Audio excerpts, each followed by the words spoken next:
قبل سنوات وقعت سلطات السجون الإسبانية في حيرة من أمرها بعدما أعلن أطباء شرعيون وفاة سجين، ولكن المفاجأة التي وقعت على السلطات الإسبانية بحسب موقع سيانس أليريت العلمي كانت أن السجين استيقظ في المشرحة قبل عملية التشريح.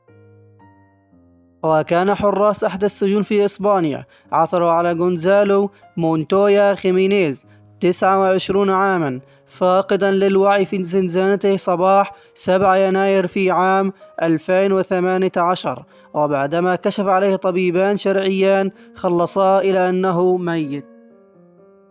لم تظهر عليه علامات تدل على تعرض السجين للعنف، ولم يلاحظا أي علامة حيوية في جسده فأعلنا وفاته. وبعد ساعة قام طبيب شرعي ثالث بفحص الجثة ووافق على التقييمات الأولى وأصدر تقرير وفاة ثالث.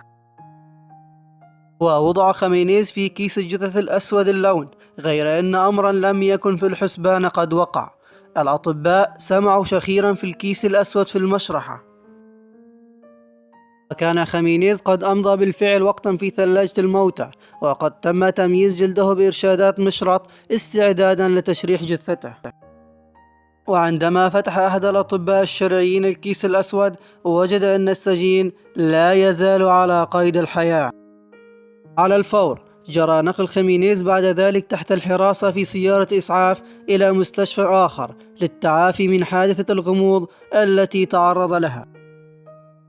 وفي النهاية أفيد بأن حالة السجين مستقرة، لكن الأمر الذي ظل محيرا حتى عام 2022 هو كيف تمكن هذا السجين من خداع الأطباء الشرعيين.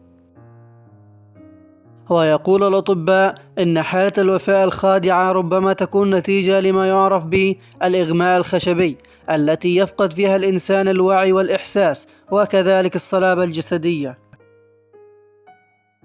من غير الواضح كيف دخل هذا السجين في هذه الحالة، رغم أنه كان مريضا في السابق وعانى من الصرع وكان يتناول دواء له، وقالت عائلته إنه لم يكن سهلا عليه الالتزام بتناول الأدوية. وفي المستشفى استغرق الأمر 24 ساعة حتى استيقظ السجين الذي كان أول كلامه عن إمكانية رؤية زوجته. إلى هنا أصدقائنا نصل إلى نهاية هذا الفيديو، لا تنسوا الإعجاب به والاشتراك بالقناة ليصلك منا كل جديد، ودمتم سالمين.